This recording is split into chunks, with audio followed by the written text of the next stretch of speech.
a woman assigned to handle dead bodies alone in a morgue realizes something is controlling them. The film begins by showing a tense atmosphere inside a mortuary where a woman named Rebecca has just started her first day as an assistant at the facility. With mixed feelings of nervousness and curiosity, she is immediately faced with an unusual task, performing a jaw-setting procedure on a corpse to ensure the mouth remains closed and does not open on its own. Even though it is her first time, Rebecca manages to complete the task with careful precision and steady hands, catching the attention of her superior, a doctor named Raymond. Impressed by how meticulous she is, Raymond begins to trust her with the next step, which is the embalming process before the body is placed inside the refrigeration unit. After completing the entire procedure properly, Raymond asks Rebecca to move the body into the storage room, specifically into a special cooling unit before meeting him in his office.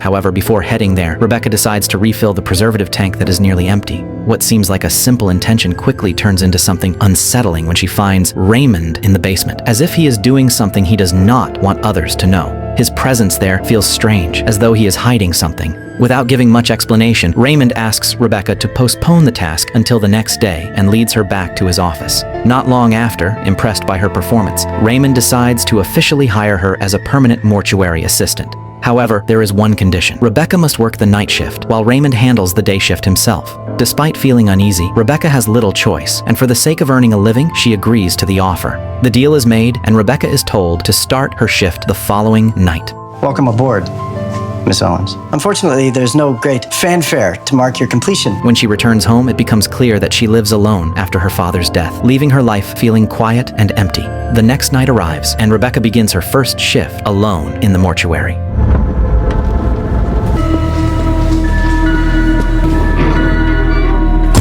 After checking the notes left by Raymond, she is surprised to find out that she has to handle 3 bodies in a single night.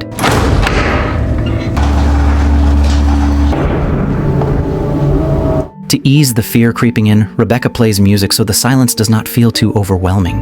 However, without realizing it, something already feels off from the very beginning. Strange occurrences begin to surround the bodies she is handling.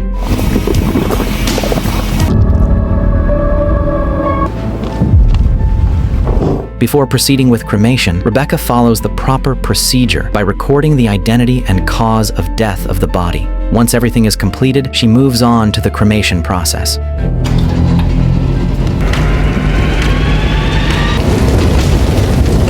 Time passes until early morning, around 3:30, when Rebecca, who had briefly fallen asleep, suddenly wakes up to the sound of a ringing phone. The call turns out to be from Raymond, who simply wants to check on her condition. After confirming that everything seems fine, Raymond tells her to contact him immediately if anything happens. But once the call ends, Raymond is seen doing something strange, as if drawing a certain symbol on his chest. As Rebecca continues her work on the second body, the atmosphere becomes even more unsettling when the power suddenly goes out. With her phone nearly out of battery, she is forced to find any source of light she can. Instead of using a candle, she burns paper as a makeshift light source. In that dim lighting, the strangeness intensifies. The bodies that should be lifeless appear to move, as if something is controlling them. Despite being overwhelmed with fear, Rebecca manages to complete the cremation before anything worse can happen. When she moves on to the third body, the tension grows even stronger. While examining the condition of the body, Rebecca suddenly hears a sound, as if someone has arrived. She tries to find the source, but no one is there. Unbeknownst to her, after she leaves the room, the third body begins to move on its own, just like the previous ones. Her curiosity leads her to search the area until she finally sees a dark figure standing in the distance with glowing red eyes. Raymond? Instead of running away, Rebecca chooses to continue her unfinished work. The situation becomes even more disturbing when the female corpse she was handling suddenly disappears without a trace. In the middle of her confusion, the phone rings again. Panicked, Rebecca quickly answers it, but this time the voice on the other end blames her for her father's death. Before she can process it, the phone keeps ringing continuously. When she answers again, the voice she hears is her father's. In that moment, painful memories from her past come flooding back, reminding her that she once fell into drug addiction, which ultimately led to her father's death. After going through a series of terrifying events at the mortuary, Rebecca suddenly finds herself already at home without clearly remembering how she got there. Not long after, a loud banging noise is heard coming from the front door. Panicked, Rebecca rushes to open it only to find a debt collector named Kelly demanding payment. Rebecca tries to explain that she has just started working and has not received any salary yet, but her explanation only fuels Kelly's anger as she continues to pressure her without giving her any space. Without warning, Rebecca suddenly loses control of herself. Her body feels as if it is being taken over by something, and before she realizes it, she begins attacking Kelly brutally, which ultimately leads to Kelly's death.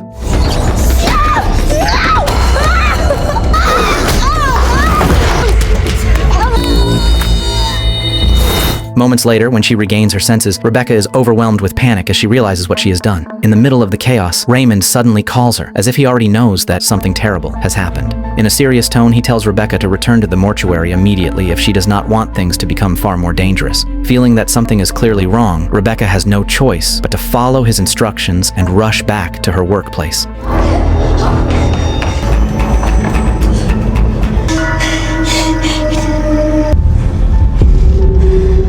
Upon arriving, Raymond explains that Rebecca has become the target of a demon that is trying to take over her body, and he suspects that the entity may have come from one of the unusual bodies she handled earlier. Even though the situation sounds terrifying, Raymond tells her to stay calm because there is still a way to get rid of the demon. He then shows her several ritual tools used to deal with unseen entities and begins explaining the steps she needs to follow in great detail. However, in the middle of the explanation, Rebecca loses control once again and becomes possessed for the second time. In a desperate situation, Raymond reveals a strange symbol carved on his chest, which instantly causes Rebecca, or rather the entity controlling her, to step back and hesitate to approach him. Taking advantage of that moment, Raymond quickly escapes to save himself. Not long after Rebecca regains consciousness, not wanting to take any further risks, Raymond decides to lock Rebecca inside the mortuary for the time being while he searches for a way to stop everything. Now, trapped alone inside the building, Rebecca is forced to face the demon that continues trying to take over her body. In a state of panic, she tries to find a way out, but instead encounters even more unexplainable events.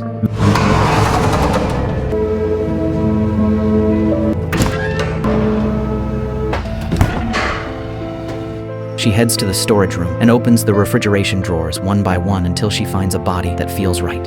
She prepares the corpse for cremation, injecting it with the preservative fluid mixed with the special blood.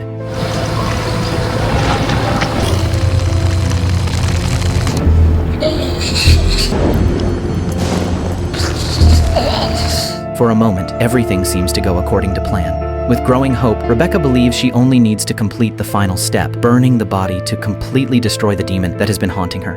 After carrying out the final step and burning the body, Rebecca briefly believes that everything has worked and the demon has finally been eliminated. Feeling a small sense of relief, she returns to the basement to help the woman she had found earlier. But that hope quickly shatters when she realizes the demon is still present, still roaming around. The situation turns chaotic when Raymond suddenly appears and, without explanation, pushes Rebecca down the basement stairs, causing her to lose consciousness. While unconscious, Rebecca is once again confronted by painful memories from her past. She recalls her teenage years, when she fell into drug addiction and was once found unconscious near a lake. At that time, her father Ben came to help her and tried to get assistance. However, tragedy struck when a demonic figure suddenly appeared, startling Ben and causing him to fall, hitting his head on a rock and suffering fatal bleeding. From that moment on, without realizing it, Rebecca was marked by the demon, turning her into a target that it has pursued ever since. After regaining consciousness, Rebecca tries to rescue the woman still trapped in the basement, but as she attempts to free her, a horrifying truth is revealed. The woman is no longer human, but a body completely possessed by a demon. Fortunately, Raymond arrives just in time and manages to control the situation by revealing the strange symbol carved on his chest, a symbol that frightens the demon and forces it back into confinement inside the coffin. Still shaken, Rebecca finally listens as Raymond explains everything. He reveals that the woman has long been dead, her body now merely a vessel for the demon, and with no other option, he has been keeping her confined and using her blood as an essential component to drive away other demons attempting to enter the human world. Raymond then reveals that Rebecca is not an ordinary person. For a long time, she has carried something extremely rare within her, blood that can directly interact with demonic entities. Unlike normal humans, who would completely lose control, Rebecca's body is able to resist that influence to a certain extent. This condition places her in a dangerous yet crucial position. On one hand, she becomes the ideal target for a demon seeking a perfect host, but on the other hand, her blood can also be used to perform exorcism rituals. More than that, everything traces back to Rebecca's past. When she was at her weakest due to addiction, she unknowingly became vulnerable, allowing the demon to approach her. That was the moment it first marked her and began following her, never truly leaving. Since then, the demon has not targeted her randomly, but has been waiting for the right time to fully take over her body. Her ability to withstand its influence makes her an even more perfect vessel than any normal human. That is why she has been hunted since her teenage years, not by coincidence, but because she is exactly what the demon has been seeking. After hearing all of this, Rebecca feels more trapped than ever. She does not want to spend her life dealing with strange corpses and relentless demonic disturbances, and decides that she wants to leave the job. However, Raymond warns her that the mortuary is actually the only place where she is relatively safe, because outside, the demons will continue hunting her without end. That warning proves true when Rebecca tries to leave.